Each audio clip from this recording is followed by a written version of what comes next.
All right, everyone, welcome. All right, we're going to go ahead and get started, everybody. Welcome to the Million Women Mentors panel discussion, all about my favorite topic, navigating your mid-career journey. First and foremost, before we get started, I want to take the time to thank the national chapter of Million Women Mentors. This session is in alignment with the national MWM platform, which consists of a network of chapters across the US that focus on encouraging women and girls to pursue STEM careers. Our members work very hard to ensure that women and girls are centered in efforts to increase representation in STEM. And we provide mentoring related resources to help them succeed throughout various stages of their academic and professional careers. My name is Carrie Skoronsky. I am the founder and CEO of Leadology, where we focus on developing leadership skills backed by the science and evidence of psychology. And I am gathered here today with a group of powerful panelists. Before I introduce them, I want to remind everyone here to please tell us all of your questions. Use this time today for yourselves. What are you curious about? Take notes about what you're hearing from this advice from this amazing group of women. And when you do have questions, I'm going to invite you to ask those questions in the Q&A function on the bottom of your screen and not use the chat. This way we'll have all those questions together, gathered, ready to go, so we can respond to them towards the end of our session here today. So I'm going to let our panelists introduce themselves, and I'm going to kick it off with Ritu. You're first. Hi, everyone. My name is Ritu Jain, and I've been in the healthcare field, specifically in hospital administration, for more than 15 years. I have a master's degree in public health and a bachelor's in biology, and my Lean Six Sigma Black Belt from the American Society for Quality. In my role at Stanford, I'm responsible for operational and financial aspects of the physician enterprise. And I've been promoted 3 times during my 14 years here at this organization. And I've been a mentor and I've been a mentee. So I'm very happy to share my insights and my tips and tricks with you today. All right, well, getting promoted 3 times is definitely a goal for a lot of people. So we're going to want to dig into that today, Ritu. Thank you. Jean, you're up next. Hi, Carrie. Thanks for inviting me to the panel. I'm Benjennesse, and I'm the panelist that has actually moved beyond the midpoint of my career. I've already retired from my primary career, and I'm 7 years into my new adventure. I spent 26 years in technology management, where I served as an IT director and a CIO for a large not-for-profit for 8 years. And then I moved on to the University of St. Joseph in West Hartford, Connecticut, as their CIO for the next 18 years. In 2015, I retired from IT management, and today you're going to find me as an adjunct faculty member at Tunxis Community College and an e-learning developer at the University of Connecticut. Jean, I've said it before and I'll say it again. You're the busiest retiree I know. So we have a lot of wisdom to gain out of you. Thank you. And last but not least, Kelly. Hi, I'm Kelly Thompson. I'm a program manager at Raytheon Technologies in Farmington, Connecticut. I'm involved with our Office of the Future initiative and our flexible workplace policy. I have an engineering undergrad and an MBA from Carnegie Mellon. I worked for 14 years in large manufacturing companies before taking 9 years off, being a traveling spouse and raising our 3 children. I returned to work 4 years ago through a reentry program and help from Untapped Potential. I'm passionate about flexible work and helping women with the reentry process. Oh my gosh. All right. I can't wait to tap into everyone's knowledge and wisdom here, and like Office of the Future. Like that sounds really something that we all need to learn, because I think we're all aiming towards that. We want to get there faster. All right, ladies. And, also I want to let everyone know Kita's going to be hanging out in the chat and she's going to be manning our Q&A. So make sure you make all your comments there, and it's going to make it way more interactive for all of us here today. So I want to start and just kick this whole thing off by really truly harnessing the power of mentorship. And when we started chatting, Ritu, you said, I collect mentors. So I'm so curious. I want to start there with you, because where do we even begin to look for a mentor, let alone collect them? Yeah, it's really daunting in the early part of my career. Of course, the easiest place to find a mentor is at your own company. Sometimes you can, sometimes you can't. You know, it might be hard for your manager to be your mentor. So I actually approached my manager's peer, so another vice president at the hospital, for mentorship. That's easier because sometimes you want to have sensitive or difficult conversations and you might not want to or feel comfortable doing it with your manager. Of course, you should enlist your manager, direct manager, as somewhat of a mentor. You know, they know you the best and your skills and where you need development. Another great place is LinkedIn, and that can be daunting. So what I've done is, you know, connected with people that I admire, you know, those companies that I admire or health systems that I admire, and find leaders in that organization. I do like to have women mentors. There's just a nuance about, you know, the working mother and the challenges that poses with work-life balance. So I'll usually do a quick intro, say, can we just speak for, you know, 20, 30 minutes as an informal interview? And somehow, you know, you're able to find a connection with that person. And then I hit them later on with, can I borrow an hour of your time, either every month or every quarter?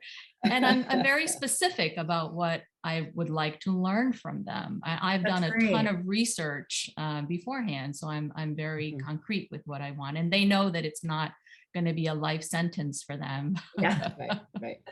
Oh my gosh, Ritu, you kicked it off with so much great information. And it sounds like you have more than mentors. You have like a whole personal board of directors, right? There's partnering with your manager, but also finding a leader in your organization, but out of your little bubble to help you, to find somebody on LinkedIn, to show up prepared and be very deliberate about that, right? So, gosh, there's so much good nuggets of advice there too.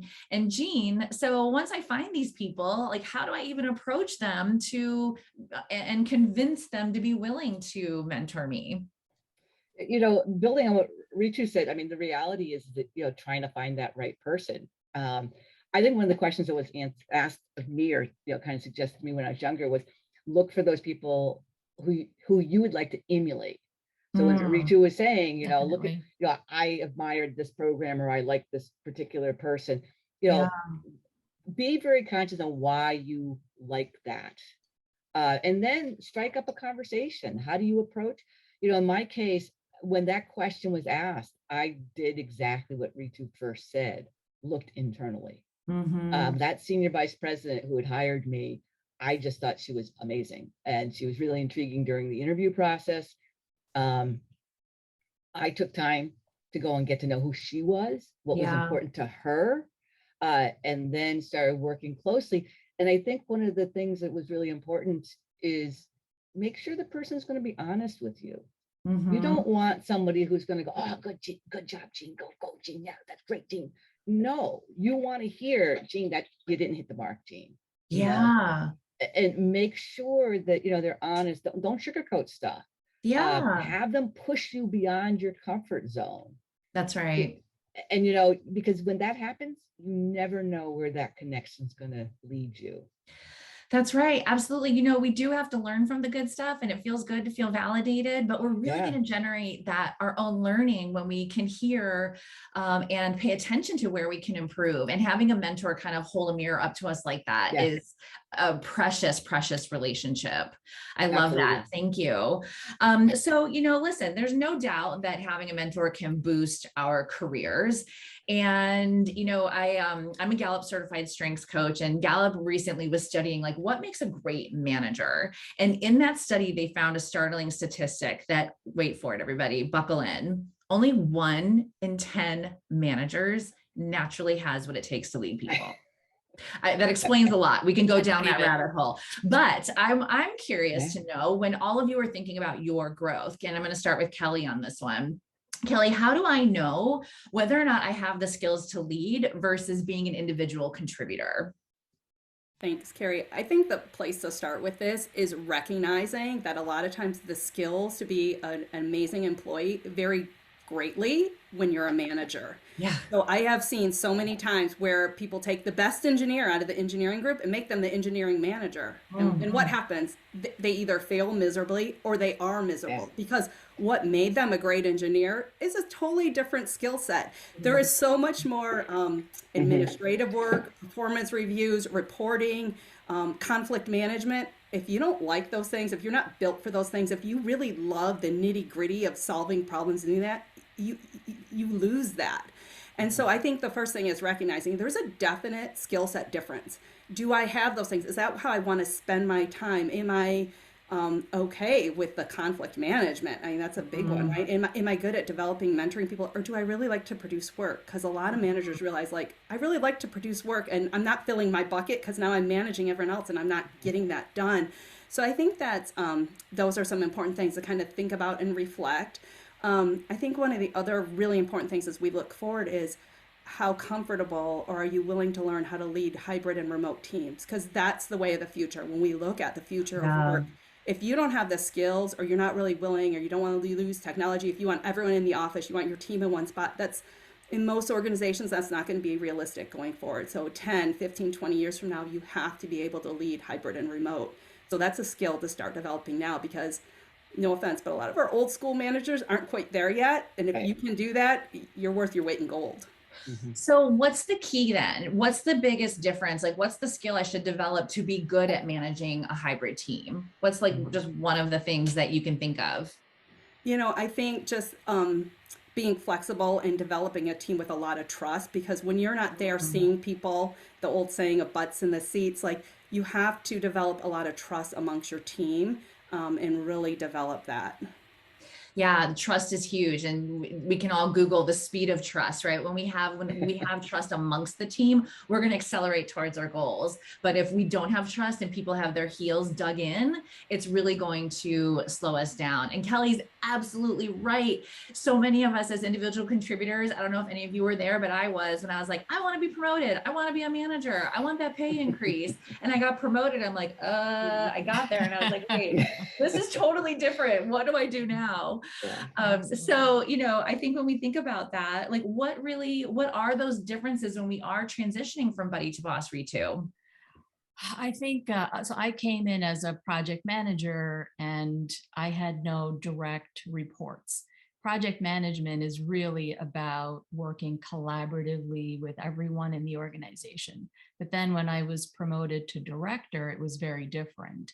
It's like you said, you're now part of a team and you're leading a team of other project managers. So, you know, what Kelly said resonated with me. I probably should have had her as a mentor 15 years ago, because what I underestimated was I had the technical skills. I mean, boy, do I have technical skills, but it was the soft skills that were underdeveloped for me. And I needed my mentor to say, you know, okay, you did great on this project, technically delivered it on time, but there were a lot of bridges that were burned and there were a lot of, trust that you'll have to develop or wounds that will have to be healed and you'll have to do it. So those soft skills are definitely things that that I think that, you know, once you advance, you'll want to pay attention to.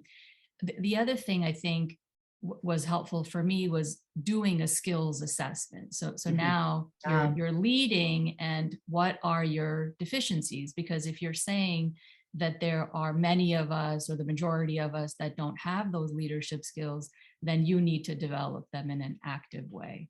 Yeah, definitely. I love this idea of like gaining an assessment and looking at what am I currently doing well? What do I need to get better at? And maybe I can use one of those things I'm doing well to kind of soften the edges and manage those weaknesses and develop those things I need to get better at. I'm also hearing a lot about communication here too, right? That can be a real needle mover in terms of productivity and trust.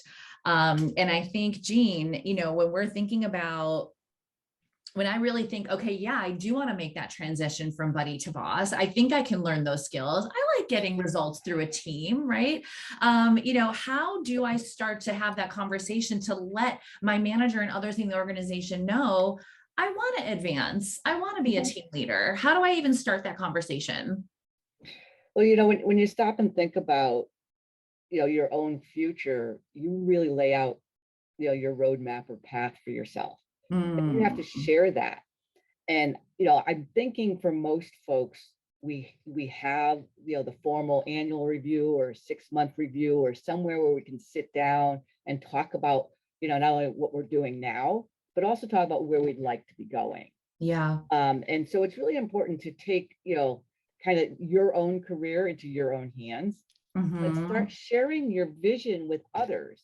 Let them know this is where I'd like to see myself in 3 years. This is where I'd like to be in 18 months. Take a look at, opportunities within the company. Also take a look at opportunities outside the company. Yeah. Because sometimes to move up, one moves out. And I know companies don't necessarily want that to happen. Right. But if you're ready to move and you feel like you're ready to move, you have to take control of that. Yeah. So have open and honest conversations with your current management or your current HR, and talk about positions that you might be interested in. Find out what that skill set is. Yeah. I have the experience that my very early days of my career, I was working for the major insurance companies in Hartford, and I worked for one of them, and I had already been there for 2.5 years, and I was very clear I was ready for a new something. And my manager came right out and said, no, we're not going to do that. We need you in your current position. And a month later, I was at a different insurance company. Yeah. Yeah. So I think, Jean, that's a really great message to both, individuals, but also to managers, because I think as a manager, when you are developing people, it's going to be really important that I can focus on the needs of this person and my company simultaneously so that they feel like they have a runway and they're making contributions. So I think that's a really important thing to highlight. I think another thing you just said that I really love is this idea of, and let me know if I'm getting this right or not. Like it's a lot of managers, I think a lot of people are waiting for their manager to kind of impart some feedback and promotion. And you're saying, hey, Carrie, you play the starring role in your career. Your manager just plays the supporting role. I'm 100% there. And I love the way you just interpreted that, because if you don't know where you want to go, don't sit there and wait. Especially, and I kind of almost hate to say it in this way, but in the technology world and a lot of the STEM, we do actually promote, or we celebrate the technical knowledge, which is fabulous, right? Yes. And there is every certification I could get out there to put next to my name, and I'm certified in this and this. Fabulous. That is not what's going to get you into a leadership position. Right? Yeah. Because, as Ritu said, look, we're good. Technically, we've got it. Yeah. But that soft skill stuff, if it wasn't there, and I was hugely fortunate, my mentor got me into a management development program. Great. And I went through all of those courses in that whole year-long process of trying to get out of me and not having to show off my knowledge all the time. Yeah. And getting into saying, hey, we're here as a panel. Kelly, what are you looking for? Ritu, what are you looking for? How can we move that forward? Carrie, how do you feel about that? And, kind of bringing us together and getting away from my skill into your needs. That's right. None of our degrees or certifications gave us that. So it's important that companies invest in that. Right. And of course, here at Leadology, I'm going to double down on that. So Ritu, you've been promoted 3 times. Come on, spill the tea. How do we do that? How do we do that? I think that from moving from senior project manager to director, how I knew I was ready was, there were certain change that I wanted to see at my organization. And I knew I had to get into that department leader or director level to impact that change. So at my annual review, this is not easy for me to self-promote myself. It's very hard for me to say, here are all the 20 wonderful things about me, now promote me. But I did let my manager know that I was ready and wanted to become a director. And I like doing it formally at the mid-year or annual review, because you can piggyback with And in order for me to be successful in that director role, because I was going to have my own budget and P&L to manage, as well as the team, I'm going to need to get training in, formal training or certificate in X. So it's sort of a complete sentence. Like, I want this, but I recognize that I have a skill deficiency in Y. And, we should have a conversation about both. So at our organization, at our annual review and mid-year points, you can talk about the developmental needs that you need. And again, the onus is on me to recognize, by my mentors telling me where I was deficient, what were those communication and leadership soft skills that I needed to refine. That's great. And Ritu, that is so relatable. Drop some hearts in the chat if you needed to hear that. Cause I mean, it is hard, especially for women, to be able to speak up and advocate for ourselves and amplify our own voices when we are, wanting to take charge of our career path. So thank you for sharing that, Ritu. And Carrie, I also wanted to follow that with the second and third time. I didn't have to ask for promotion. I just never not raised my hand. When there was something that was needed to be done in the organization, even though it wasn't under, the physician enterprise, I volunteered left and right for projects, for work. And I think that then the leadership team sees that, okay, this is a person that they can count on for any challenge that the organization is having. That's great. I love that. Raising your hand, being available, rolling up your sleeves, and like being ready, just like dig in. It's all going to be a learning.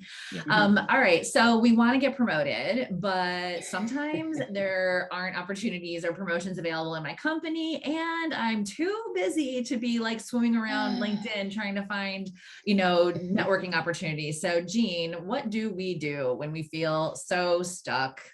Yeah, too busy. Yeah. Right. I mean, aren't those the words, like busy, right. like let's get it out of our vocabulary, I think. Exactly. And and I'll be honest, those are the words that really pop out at me when I read this question, when I see this question. It says, I'm too busy, because the saying is too busy is a myth. Right? People make time for the things that are important to them. So priorities.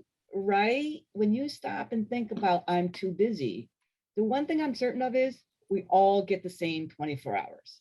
I really don't care for Elon Musk, somebody else out there that, you watch or I don't care, or whether it's me, we still get 24 hours. Yeah. So along those lines, right? Friends, families, pets, hobbies, fitness, financial planning, work, future planning.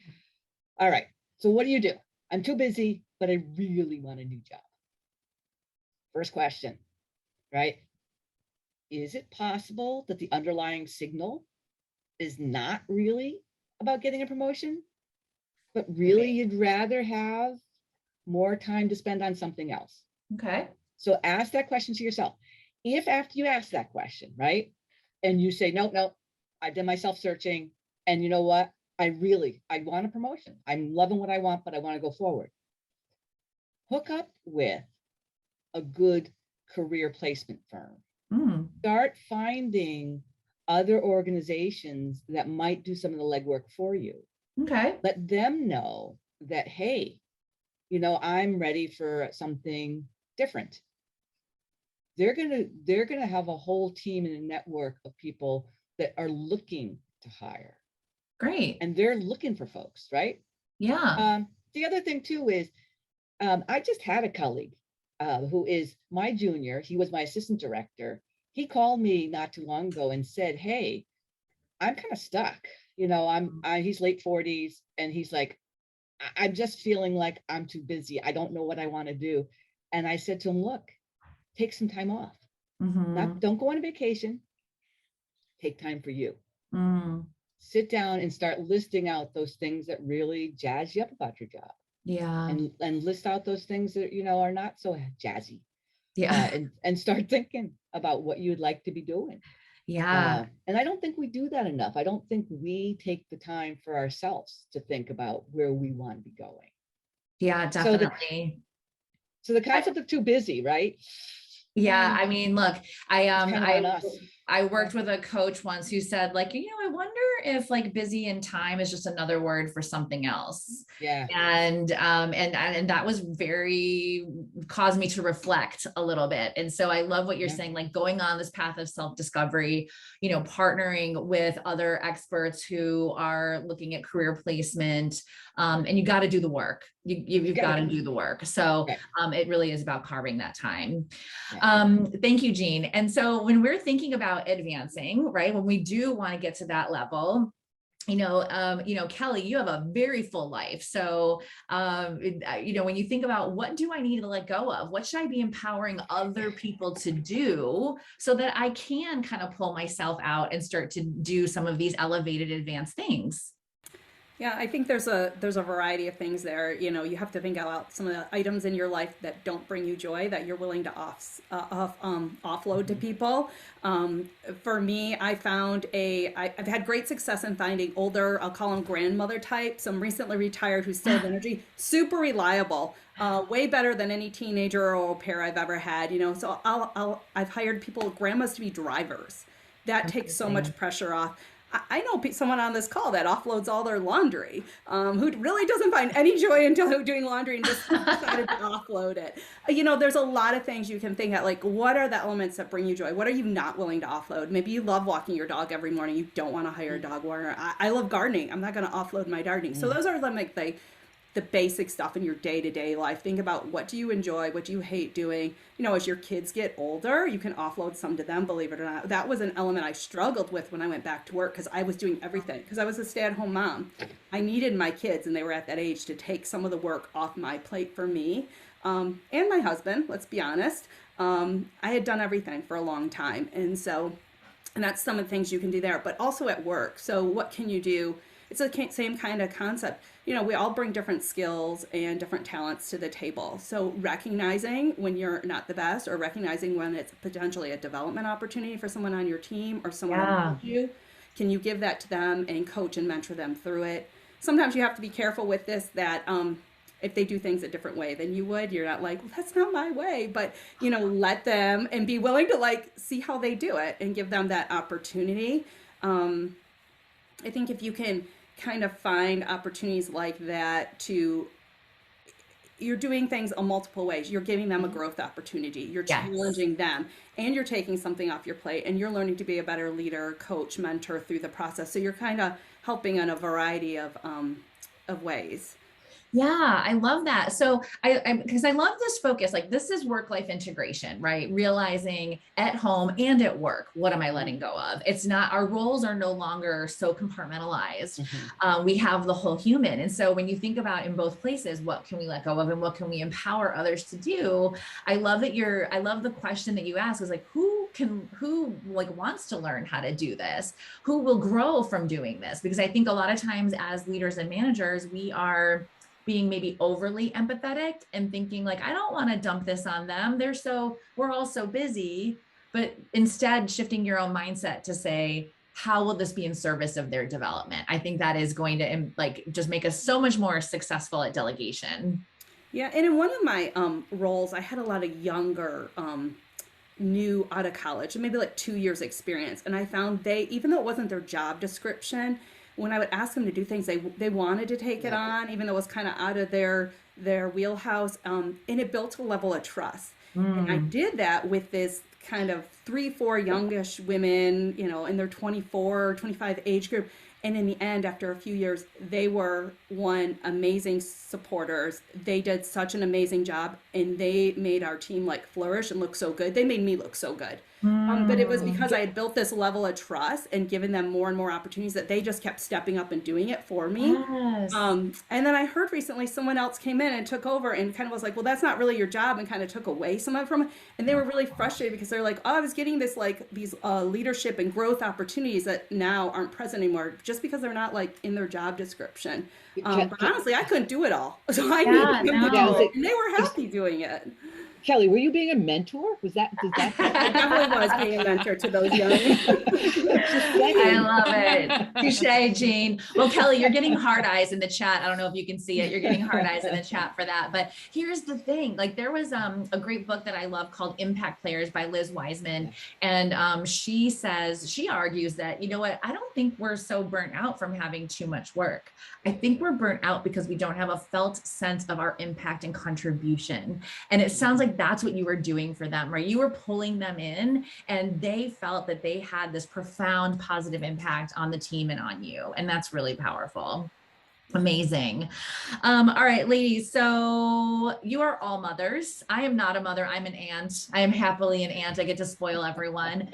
But you are all mothers. And as I've gotten to know all of you, I've been so inspired by your stories and how you've talked about managing work-life balance, work-life integration, and also acknowledging that it's not all unicorns and rainbows. I think, Kelly, I've been particularly inspired by your story in terms of, kind of starting out in the workforce, making a very deliberate decision to step out and be a stay-at-home mom and supportive of your spouse and his career, and then coming back in again. What was that? Tell us more about that journey, because I think that's one that everyone here can learn from. And how did you go about making those decisions for yourself and your family? Well, you give it a lot more probably thought that went into it, Carrie. Some of it was just hanging on at the time. The plan was never to be off 9 years, honestly. The plan was to be off about 3 years. I had just had our third baby in 4.5 years. My husband had already been working almost a year in another state, and I was taking our kids and joining him. And it was like April, May, and our oldest was going to be starting kindergarten. So it was like, okay, I'll wait till he starts kindergarten, get the girls in preschool, a daycare, and then I'll go back to work. By the time that happened, he was already looking at his next opportunity and saying, well, you may not want to start yet because we're going to do this. And next thing I know, I blinked and 9 years went by. I have to say, though, those years were so precious. Like being home with your kids, the early elementary years, like they love you, they adore you, they think you're the best, they want to spend time with you. Like it's wonderful. I recommend it. But I was itching. It was about 4 or 5 years in. We had done another move again, and I was starting to look for jobs, and it just wasn't happening. I was a little frustrated. And then when we moved yet again, I said, okay, this is it. This time I'm really going back. And I really put a lot of effort and a lot of focus on it. Did a lot of planning. It took about 7-8 months, which for someone who's used to either being recruited or getting jobs right off the bat, it was a little discouraging. And I have to say, I spent probably about 35 hours a week looking for a job. It was full time because I was a risk, right? What have you been doing? But what I didn't appreciate at the beginning is all those skills I had been doing, the running the PTO, the fundraising, the vacation Bible school for 300 kids. Yes. That's all the project management stuff. I took all those skills, went back to work, and I'm like, if I can handle a room of PTO moms, I can handle people at work. That's right. Moms are the worst. That's absolutely right. And I think, first of all, it's such a beautiful story, and thank you for being so generous about your own journey. And I think that we're not doing enough to help moms re-enter and to help them start to get fluent in those transferable skills. Because I will tell you, all the moms that I know, suddenly I'm like, what happened? Like, you are so efficient. You are so like on the money. And I don't have that gene because I don't have any kids. So it's so impressive, but there are skills that are there. And I think I wish companies were more open to helping women re-enter. What about you, Ritu? What about your mom work-life journey? Yes, I call it the work-life roller coaster, which is a daily struggle. Mm-hmm. I will not lie, will not sugarcoat it for you. It is a daily struggle, and it's a negotiation between me and my spouse, who's going to do what, with whom, where. There's a small group of us that come to work Monday morning, and we get our coffee, and then all of us, we just take a deep breath. Like, we're just so glad to be out of the house and be responsible for the kids, and we're back to work, and we're going to do challenging things today. It's not easy to stay at home and take care of the kids and juggle all that. I think working, and watching your kids equally hard as being at Mhm. work. And like Kelly Yeah. said, once you handle those PTO moms, you can handle Put me on the anything at president's work, back. and literally anything at I work. love it. Talk about, so adding to your resume, I'm really good That's at difficult conversations, Patience. right? I think also Bridging different points of view. when Yeah. my kids were younger, they didn't understand this working mom concept, but then as they are now teenagers, and especially with my daughter, I want her to see um, not so much how to handle it, but just the fact that it's a roller coaster, and every day she's going to have to deal with her career, her kids, her family, her extended family. Yeah. There's a lot of expectations on an Indian extended family. Mm. During the pandemic, I think childcare became a huge issue for so many of us. I mean, the majority of the staff at the hospital are women, and we're all, have little kids or of childbearing age. All the nurses, we all had to show up, to the hospital to respond to the pandemic. So childcare during the beginning parts of the pandemic was really hard. It's really hard now. Yeah. There was an event last week that was a face-to-face event after 2.5 years of everything being virtual that I had to miss because I had no childcare, which was unfortunate. But I think having a manager that is sort of understanding and empathetic to you, and I've had great men and women managers and mentors, but just having one that really understands your plight and your situation is truly helpful, and I really think can make or break a career. Your relationship with your manager and them That's right. understanding your work life roller coaster. Yeah, absolutely. And Ritu, thank you for being so transparent and honest about that. I think, here's the thing. I think what you just did was offer some common humanity. I know there's a bunch of moms that feel the same way, or aspiring moms who are weighing that decision. And so thank you for that fierce self-compassion that you offered us. Jean, I'll finish up with you. So, you're retired now, right? So if there is somebody out there listening right now who's thinking about weighing a larger role, but also thinking about how that fits into their family life, what's one thing that you think is going to really make the difference for them when they're thinking about that? It goes back to what I mentioned before, is you have to be clear with yourself. What are you looking for? The time with your kids goes quickly. And when you somehow think that 18 years is arduous when they're little, when they're like in your arms screaming and you don't know how to quiet them down, but 18 years like that. And so I think, I remember, everything that I've heard so far, it's that balance between you and your partner, right? Making sure that there is some shared governance there. I mean, we shifted our schedule. My other half is on the call today. Yay, and yay, shout out to Tracy. Woo! Hi, Tracy. Okay. And so with Tracy, I mean, she shifted her schedule so that she was really doing a 7 to 3 and I was doing a 9 to 5. So we could cover that 10-year-old who gets off the bus, right? Because there's a line in the sand for the childcare. But once I made that decision, it became easier that when I was at work, I was at work. And when I was at home, I was at home. And so a little bit more difficult now because, we're so tethered. Yeah. And so we know when the boss or when something comes up because it's physically on us. We see the message. And even if we're trying very hard to say, not now, like, just turn that baby off, it's still there. It's in the back of our brains. That makes it a little bit more challenging, I think. But so the one thing, be as clear as you can to yourself.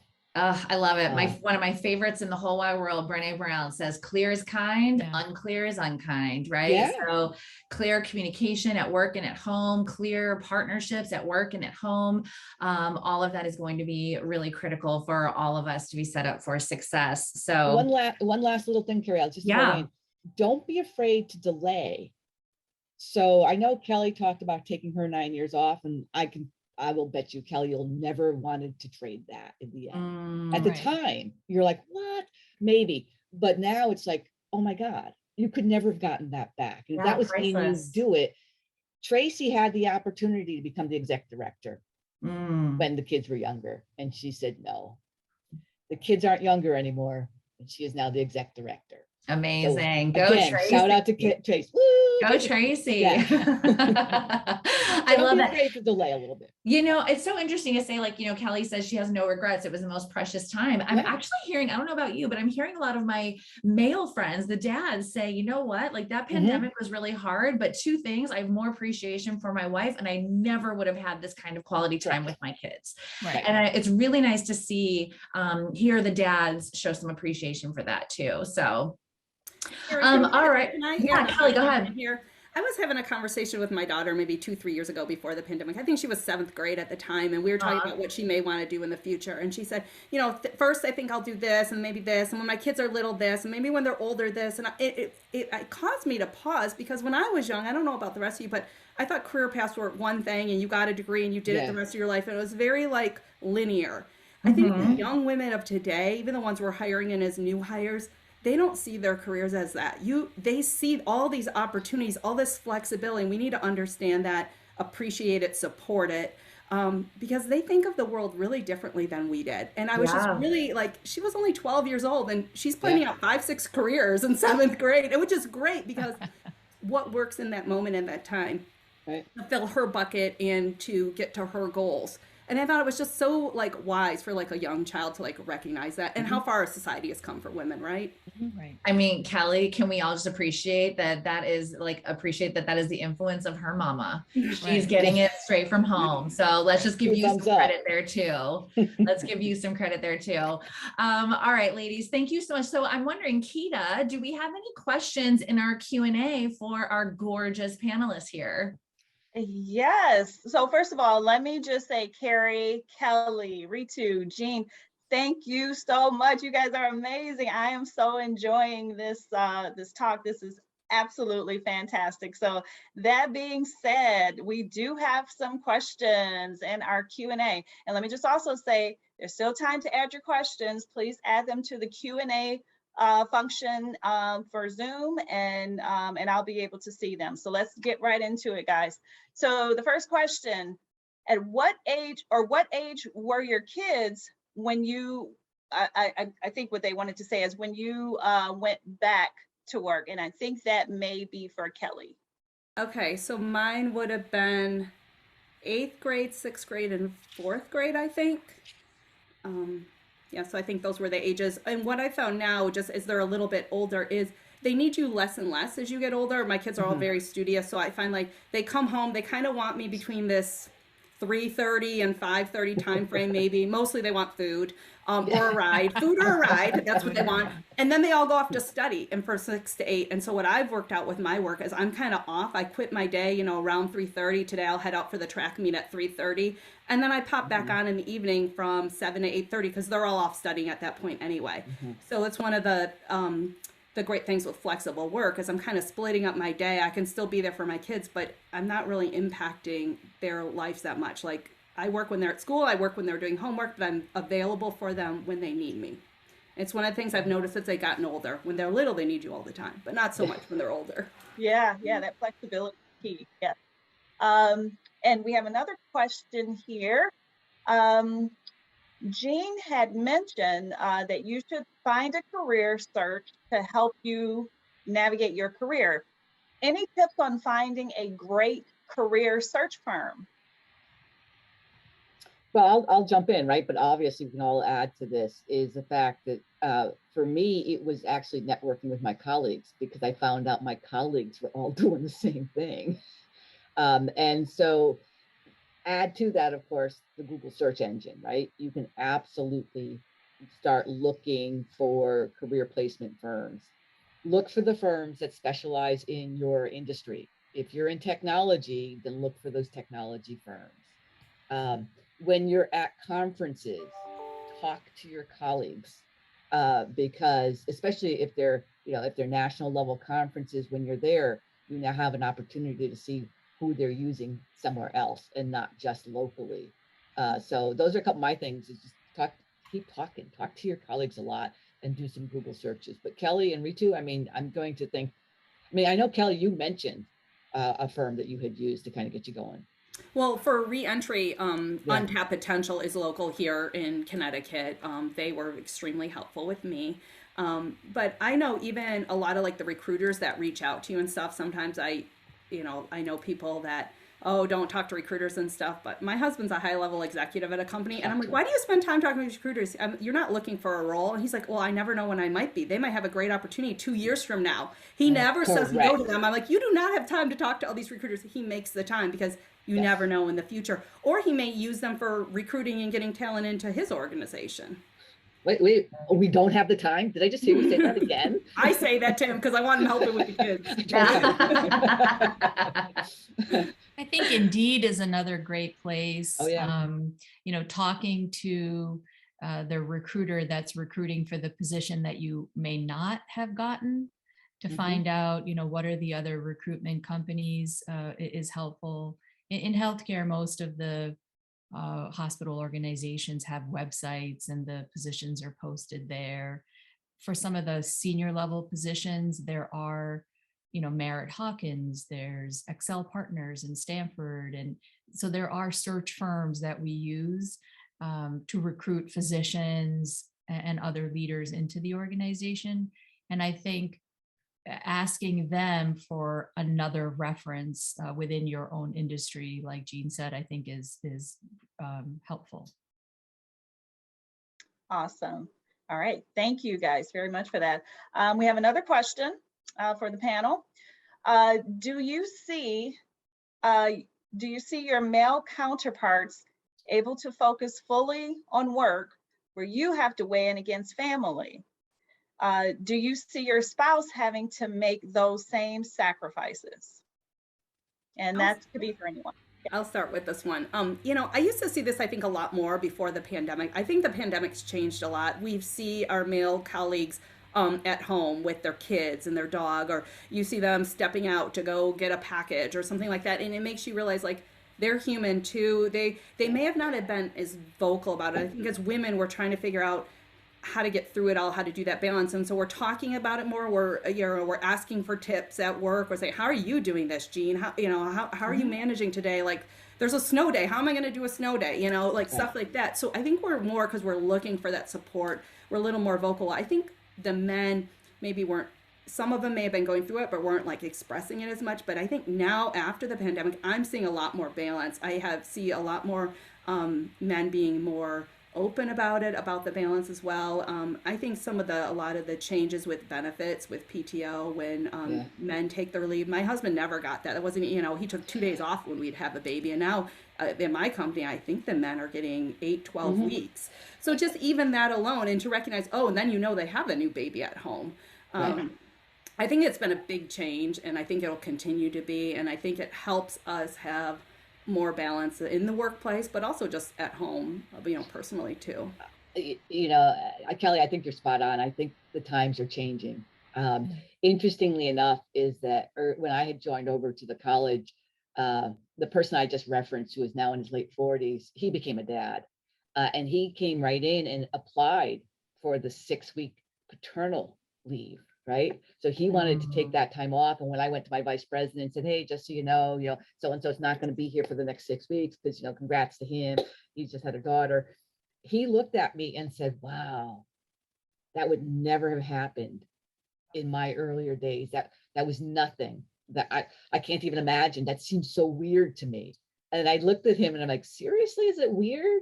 It's like he wants to be a dad. I mean, he's a dad now. So why wouldn't he? And I don't know, it's because I was already a mom and I was like, oh, this is so great, go home, stay, but it was clearly my senior boss, who was an elder, he was in closer to 70, still working, and he was having that struggle. But now I look at Jess, and he's just not there.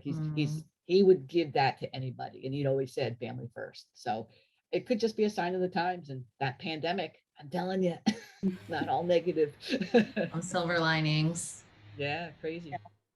I think I'm going to try to sneak one more. I know we're getting close on time. Let me just try to sneak one more question in from the audience really quick. Anyone can answer this question.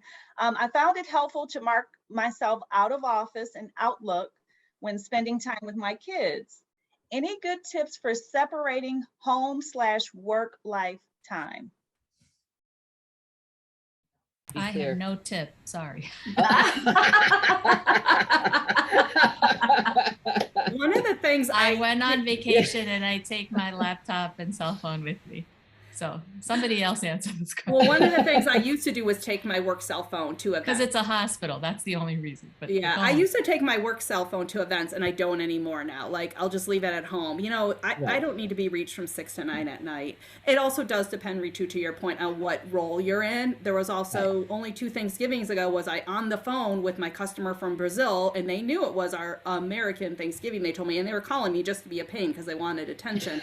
You know, and you have to pick up the phone. In that role, I had to pick up the phone, even though I was cooking Thanksgiving dinner. But where I am now in this role, you know, policy can wait. My customer's internal, it can wait. So I leave my cell phone at home and make sure my kids are getting their undivided attention when they want you there. But can I share what I learned though, even though I admitted I have no advice for anyone because I'm truly guilty. What I learned is, so right now I have a director that reports to me, and she took her 2.5 weeks, and so many of us were not able to travel abroad. For her, it was to go to India to see her parents. And she asked if she could take her computer and her cell phone, and I said no. I said, and the reason I said that is because what I underestimated, again, in my role as a leader, was when I go on PTO and vacation, like my staff is truly happy that they don't have to hear from me. That I'm not going to ask them to do one more thing, or can I get this by 9 a.m. or end of business. So I think it's like a break for them too. So I have recently learned that, or come to that self-realization that it was me, I'm type A, I couldn't let go. Plus it's important for me to let go so that they have a little break from their boss. And I just recently learned that I was going to write an article about how it's your job as a leader to detach when you leave so that you give them a break. So anyway, that was just a tidbit. The only last thing I have to add to that is, and I see this even more so in my teaching side of the house, is students believe that you're available 24/7. Because when my body is shutting down at 10 p.m., their body is amping up. And they're going on until midnight, 1 a.m. And they have no problem in emailing you or texting you if you're so generous with that. Again, it goes back to being clear. I post my hours. I tell them when I'm available and say, you know, really email me. And when I'm back online, I will go ahead and follow up with you. And they're very respectful of that because they know that I hold true to that. And as long as I hold true to it, and that's the key, you have to say, if I'm going to be available between, as you said, Kelly, look, I'm not going to be available during 3 to 5:30 or 3 to 6:30, but hey, I'll probably be back online between 7 and 8:30. You establish that and follow it, people will respect it. So that's my tip, is just be clear. Be clear. Awesome. All right.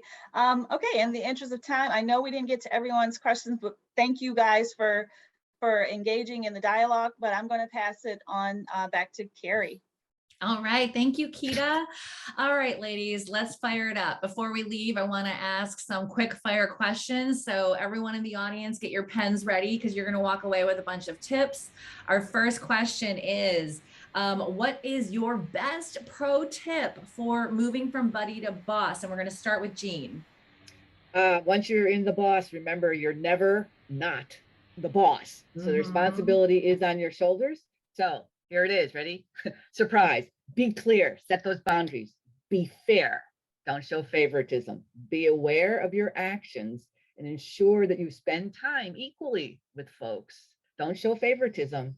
And then the last is just be prepared that relationships will change and some things may indeed shift away from you.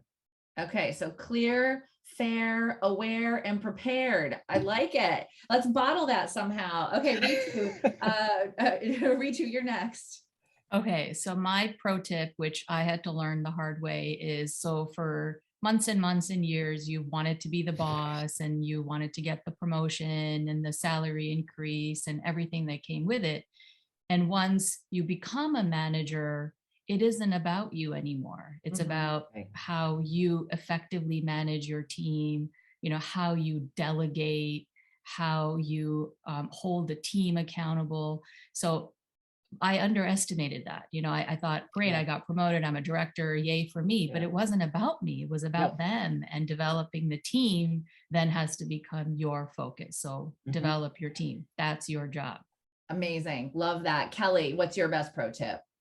Understanding that the skills that made you a great employee are not necessarily the same skills that are going to make you a great boss. It's to Hugh's point. Absolutely. It's a totally different skill set. You have to be aware of that. And you have to develop your weaknesses if you want to succeed. That's right. Okay. I love it. All right. So then to do that, then tell us your favorite resource for transitioning into a new role, manager or otherwise. Kelly, I'm starting with you. A peer buddy. Find someone that helps you get through that onboarding process. That's a sounding board that will support you, that you can vent to, that, just someone that you can just go to during that transition phase. Oh, I love that key relationship, a peer buddy. Okay, Ritu, you're next. I love the peer buddy idea as well. They've done it before. They've hired, they've transitioned employees. I love that peer idea. I think, in line with that concept of now you're responsible for your team, a book that really resonated with me that I have read so many times, and I put in my LinkedIn page because it's my all-time favorite book. It is called Teaming to Innovate by Professor Amy Edmondson at Harvard Business School. It is a phenomenal read. I read it so many times, and it really changed my thinking once I became a director. There's a myth that you can do these things alone and that you don't need any development because you've already gone and gotten your bachelor's and your master's. But it's the soft skills that really is what's missing in a class that you have to develop later on in life. I think your success is so much based on your team's success. Yeah. Amy Edmondson, Teaming, and Fearless Organization is another book of hers. So jot that down. All right, Jean, last but not least. So what is your favorite resource for transitioning into a new role, whether it's manager or otherwise? Well, because I have I expand the career spectrum here a little bit. I can tell you when I first started out, it was always Peter Drucker and Tom Peters, and they were in search of excellence, managing chaos and all of that. But now, as I'm getting ready to go off to a conference here in June, one of the books that we're really talking about is one put out by Mick Spears. You're a leader. Now what? The proven path to high performance leadership. Accurate. Right. And Mick is involved in the leadership project, and they focus on how things have changed since the days of Peter Drucker and Tom Peters, and now incorporating more of a modern leadership style, especially in the digital world. So that's great. And bringing in all the emotional intelligence. So I love it. Yeah. Wonderful. All right. These are great resources, ladies. Thank you so much to our powerful group of panelists here today. Thank you for being so generous with your stories and your wisdom. I know I learned a lot, and I know our audience learned a lot as well. We're going to drop a couple of links in the chat. So if you want to stay in touch with the Million Women Mentors Connecticut chapter, please head to the website, drop your emails so that we can stay in touch with you. And as always, we are supporting these transitions all the time at Leadology. So head to getleadology.com or follow along at getleadology on Instagram, where we are dropping tips every single day. I will close it out by turning it over to Elizabeth Rose, who will give us some announcements about future events just like this one. Thank you, everyone. Thank you, thank you, thank you. Totally loved this entire session. Look out for us, join our mailing list. We're planning a session in the fall for new careers, so first time roles. Look for that in the fall. And then we're also planning a session to talk about changing careers. How do you get into STEM fields? How do you change between STEM fields? And would love to have you participate as well. Thanks for keeping the chat so active today. It was super great. And really, honestly, Kelly, Ritu, Jean, and Carrie, fantastic job. Really appreciated it. Took so much from today. So thank you again. Thank you. Thank you, everybody. Thank you.